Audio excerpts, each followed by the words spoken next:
You got a contract with the Defense Department to do a lunar lander. From NASA. From NASA. Which is being disputed by Jeff Bezos. Yes. How do you feel about that? I think he should put more of his energy into getting to orbit than lawsuits. You cannot sue your way to the moon. Okay. No matter how good your lawyers are. Yeah. So why isn't he doing that? I don't know. I also like to make fun of his rocket. Y'all make fun of each other's rockets. I think it does have, it could be a different shape, potentially. You know. Could you explain from a technological point of view why it's that shape? Well, if you are only going to doing suborbital, then your rocket can be sort of shorter. Yes.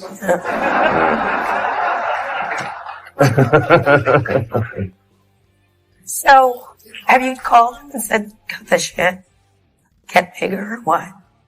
I have encouraged him to emphasize getting to orbit. Yes. You talk to him? Not verbally. What is it, mind meld or no, what? just tweet at him. Yeah, tweet at him. Yeah, exactly. Subtweet, if you will. So what? Subtweet. You do subtweet.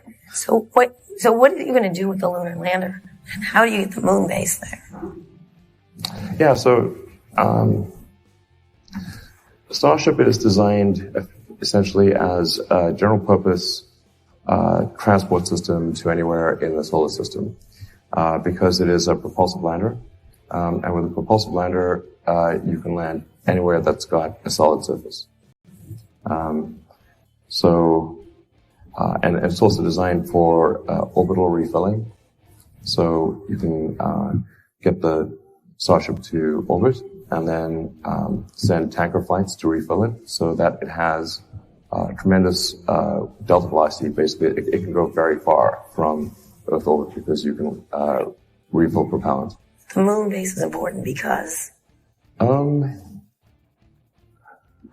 I think the moon base, certainly there's like a lot we could learn scientifically if we had a proper laboratory on the moon, about the nature of the universe and, where we all came from and the early history of Earth and that kind of thing. Yeah, we have a science station in Antarctica and we're still learning a lot from, our activities in Antarctica, and I think we could learn even more on the moon.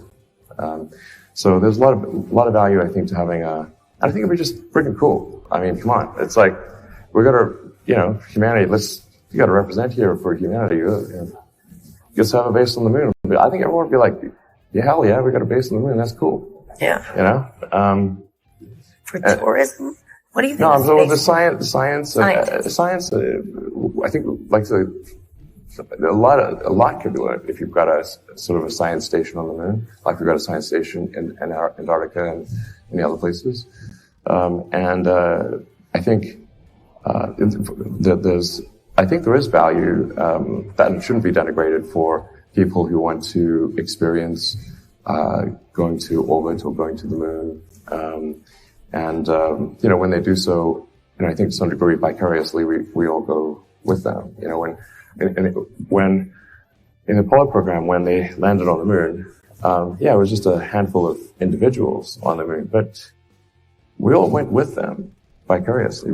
Humanity went with them. Like, if you asked Peter to Paul of people on Earth and said, "Tell me, what do you think is humanity's greatest achievement of it, maybe ever?" It's like landing on the moon. And that's inspiring, I think, to kids everywhere. You had a recent space.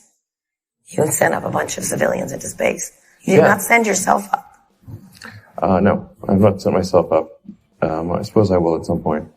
But my goal is not to send myself up. My goal is to open up space for humanity and ultimately set us on a path to becoming a spacefaring civilization and a multi-planet species. Yes. So you don't want to go up yourself? It's neither here nor there. I will go at some point. What do you think of the other efforts to go suborbital? Suborbital is a step in the direction of orbit, but so.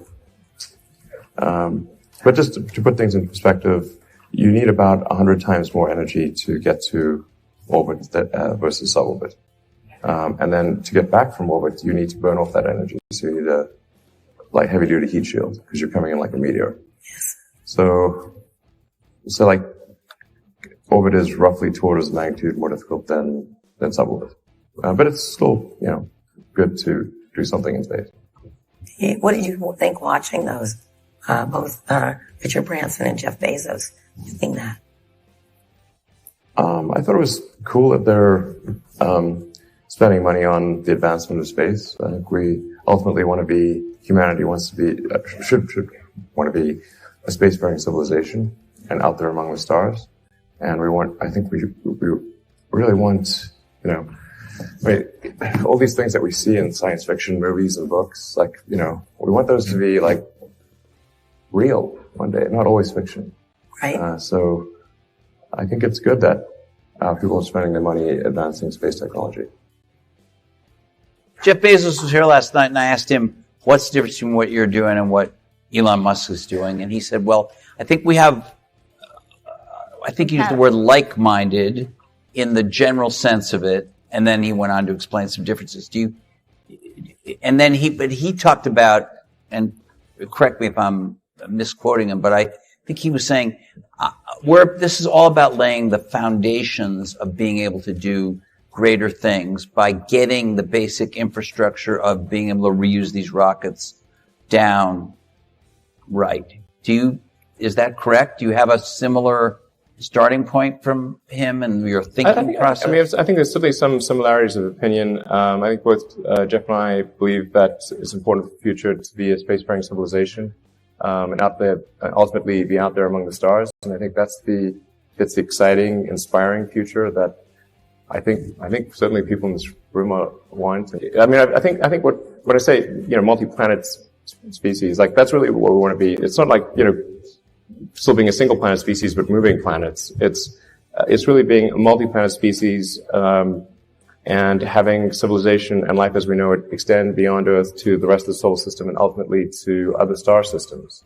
I think that's the thing. That's the future that's exciting and inspiring. And I think that's what, you need things like that to be glad to wake up in the morning.